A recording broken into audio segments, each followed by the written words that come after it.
Rajesh, while reading a newspaper, finds an advertisement for a house. Seeing this, his friend Suresh asks if he is looking to shift houses. To which Rajesh says that not only shift but he is also planning to buy a house. A surprised Suresh asks him that why is he getting into the EMI trap? It would be better to rent a house and shift his belongings. But Rajesh counters him and says that having your own roof has its own peace. So what's the budget? Suresh asks Rajesh. Rajesh replies about 50 lakh rupees. Rajesh retorts, he can rent a flat for almost half the EMI. Suresh gives his own example and he says that he pays 20,000 rupees rent for a 50 lakh rupees flat. The rent includes the maintenance as well. Rajesh agrees, but again says that having one's own house is totally a different story. Your own house is always your own. You must have heard this often from acquaintances. There is nothing wrong in having your own home, but this was true in those times when people used to save money and buy a house. Now, most houses are bought on long-term debt, that is on home loans. Regardless of what anyone says, we have to pay the EMI. No relative or friend will pay on your behalf. Whether to buy a house or live on rent, this question is similar to one on getting married. Regret if you marry, regret if you don't. That's why we will tell you the benefits and drawbacks of both so that the complete picture is clear to you. Home loan interest is directly linked to the repo rate. Cost of debt increases as the repo rate rises. The Reserve Bank of India has increased the repo rate by 2.5% since May 2022. As a result, home loan interest rate, which was around 6.5%, has now increased to more than 9%. However, in its monetary policy of April 2023, the RBI kept the repo rate unchanged at 6.5%. This suggests that there may be not any further increase in interest rates. We will try to analyze this. SBI's home loan rates start at 9.15%. Rajesh has a budget of 50 lakh rupees. This means he will have to make 20% down payment from his pocket. The bank will finance 80% of the loan, that is 40 lakh rupees. Let's assume Rajesh takes a loan of 40 lakh rupees at an interest rate of 9.15% for 20 years. His monthly EMI will be 36,376 rupees. The bank will have to be paid 87.30 lakh rupees in 20 years at the present rate. This includes the 40 lakh rupees principal amount along with 47 lakh rupees interest. That means that this house will cost him nearly 1 crore rupees after 20 years. The annual growth rate of the real estate sector is 5 to 6%. So the house that is worth 50 lakh rupees today will be worth 1.3 to 1.6 crore rupees after 20 years. Rajesh's friend Suresh pays a rent of 20,000 rupees per month for a house worth 50 lakh rupees. If Rajesh also lives on rent, he will save 16,376 rupees every month.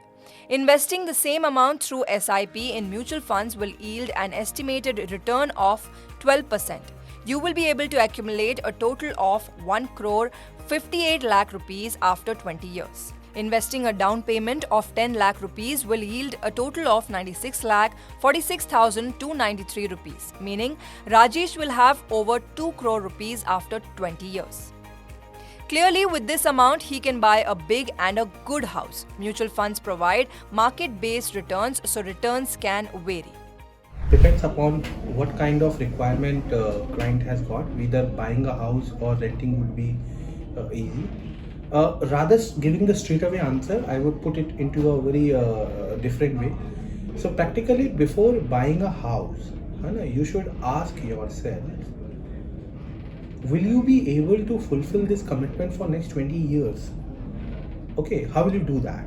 So for example, today, if you buy any house of 50 lakh rupees, out of which 10 lakh rupees will be a down payment and 40 lakh rupees is something which you will be financing by a bank, of which EMI will be around 36 to 37,000 rupees for next 20 years.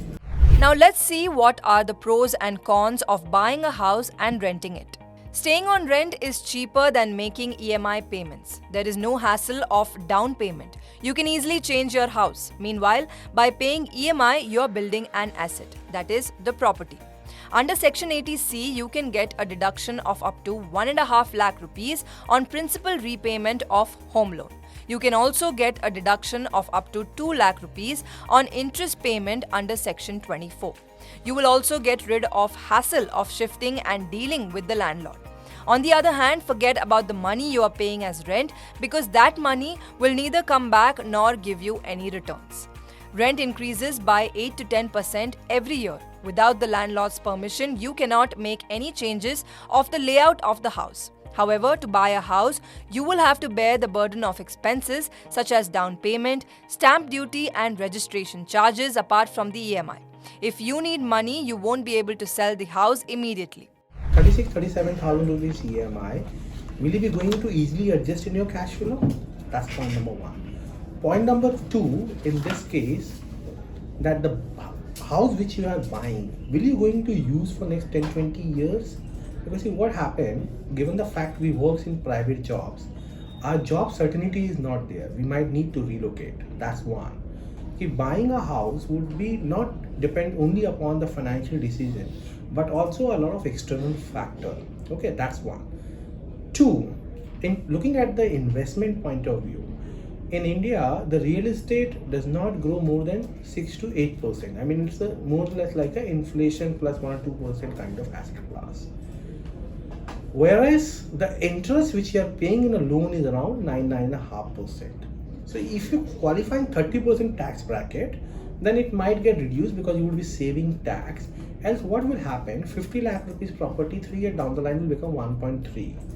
But parallelly, if I look at, if I don't buy a house and if I rent it out, okay, then in that case, the same property, I need to pay a rent of around 15,000 rupees. So I'll have a saving of 20,000 rupees a month, which possibly I can invest in long term. That itself will create a more value for me in 20 years down the line. If you're buying your first home, then you should keep a few things in mind. First, how secure is your job? This will determine how prepared you are for the long-term commitment of making EMI payments. Pay as much down payment as possible so that you have to pay lower amount of interest. Is the house available in your preferred location within your budget? Interest rates vary according to the repo rate. So, if interest rates are high today, then the rates will be lower tomorrow.